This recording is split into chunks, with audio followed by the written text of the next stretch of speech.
সরিষার তেলে চিকেন বিরিয়ানি খেতে কিন্তু ভীষণ মজা। তো হ্যালো এভরিওয়ান, আসসালামু আলাইকুম। সবাই কেমন আছেন? আলহামদুলিল্লাহ, আল্লাহর রহমতে আমরা অনেক ভালো আছি। তো আজকে আপনাদের সাথে শেয়ার করব আমি কীভাবে চিকেন বিরিয়ানি রান্না করি। তো চলুন, আজকে আমার কোনো প্ল্যানই ছিল না বিরিয়ানি রান্না করার। তো মেয়ের আবদার বিরিয়ানি খাবে, তো এখন কিন্তু রাত বাজে 9:30। আমি বিরিয়ানি রান্না শুরু করে দিয়েছি। তো এই যে আমি প্রথমে মাংস ভালো করে কেটে ধুয়ে নিয়েছিলাম, তারপরে এলাচ দারচিনি দিয়ে দিয়েছি।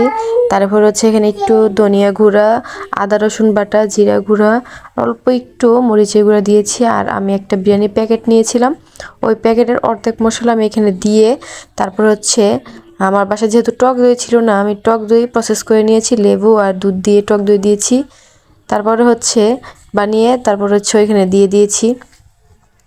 তো তারপরে আমি তেলের মধ্যে, কড়াইয়ের মধ্যে সরিষা তেল দিয়ে দিয়েছি। যেহেতু আজকে আমি সরিষা তেলে বিরিয়ানি রান্না করব, সেহেতু আমি সরিষা তেল দিয়ে মাংসটা প্রসেস করব। তো এই যে আমি সব প্রথমে তেলটা দিয়ে নিয়েছি, তারপরে হচ্ছে আমি পেঁয়াজ, তেলের মধ্যে আমি পেঁয়াজ দিয়ে তারপরে হচ্ছে আমি মাংসটা মাখিয়ে নিয়েছিলাম, মেরিনেট করে আমি 10 মিনিট রেখে দিয়েছিলাম। আধা ঘন্টা রাখলে ভালো হয়, আমি রাখতে পারিনি সময়ের জন্য। তো এই যে আমি মাংসটা চুলাতে বসিয়ে প্রায় হয়ে গিয়েছে। তো আমি এখানে পোলাও রান্না করার জন্য আমি কড়াই তেল দিয়ে নিয়েছি, তারপর হচ্ছে পেঁয়াজ দিয়ে দিয়েছি। আমি যেহেতু অনেকগুলো পেঁয়াজ মাংসের মধ্যে দিয়েছি, সেই জন্য এটাতে একটু অল্প পরিমাণে কম দিয়েছি। আর আমি এখানে 1 কেজি চালের পোলাও রান্না করছি, বিরিয়ানি। তো এই যে এখানে আমি আদা রসুন বাটা দিয়ে দিয়েছি। যখন আমি মাংস রান্নাটা করেছিলাম তখন একটু বেশি করে দিয়েছিলাম, যেন এখন একটু কম দিতে হয়। তবে এইভাবে রান্না করি। এই যে দিয়ে দিয়েছি, তারপর চালটা দিয়ে দিয়েছি ধুয়ে ভালো করে। আমি চালটা আসলে জড়াতে পারিনি, পানি ছিল, তাই চুলাটা বাড়িয়ে আমি ভেজে নেব চালটা। আমি চালটা অনেকক্ষণ ভেজে নেব। চালটা পোলাও বিরিয়ানি রান্না করলে কিন্তু অনেকক্ষণ চালটা ভেজে নিলে খুব ভালো হয়, আর পোলাওটা অনেক জর্জরা হয়। তো এই যে আমি ভালো করে ভেজে নিয়েছি। এই যে দেখেন কালারটাই অন্যরকম চেঞ্জ হয়ে গিয়েছে। আমি অনেক সুন্দর করে ভেজে নিয়েছি এটা। আমি এখানে পরিমাণ মতো পানি আগে থেকে চুলার মধ্যে ফুটিয়ে নিয়েছিলাম। তো এই ফুটানো পানি এখন আমি দিয়ে দিব। এই যে দিয়ে দিয়েছি পানিটা। দেওয়ার পরে হচ্ছে আমি চুলাটা একদম ফুল স্পিড বাড়িয়ে দিব।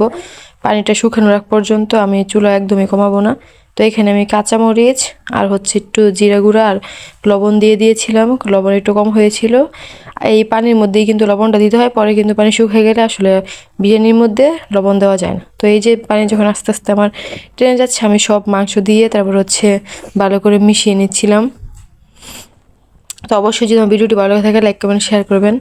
এই যে দেখেন আমার পানি প্রায় শুকিয়ে গিয়েছে। এখন আমি একদম চুলা একদম লো আছে কমিয়ে রেখে আমি ঢাকনা দিয়ে ঢেকে দেব, একদম দমে দিয়ে দিব 10 মিনিটের জন্য।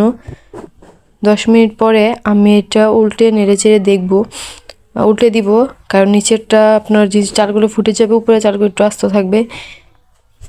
তো এই যে আমি 10 মিনিট পরে আবার ঢাকনাটা খুলেছি। এই যে এখন আমার বিরিয়ানি কিন্তু প্রায় অর্ধেক হয়ে গিয়েছে।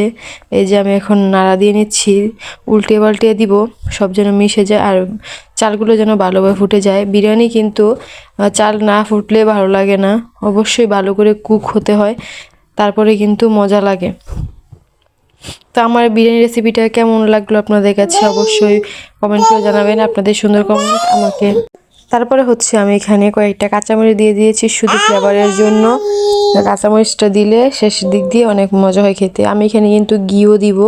বিরিয়ানিতে আসলে ঘি না দিলে কিন্তু একদমই মজা লাগে না আমার কাছে। ঘি ছাড়া আমি একদম বিরিয়ানি খেতে পারি না। আমি অবশ্যই প্রতিদিন রান্না করার সময় বিরিয়ানিটা একদম মাস্ট বি দিয়ে থাকি।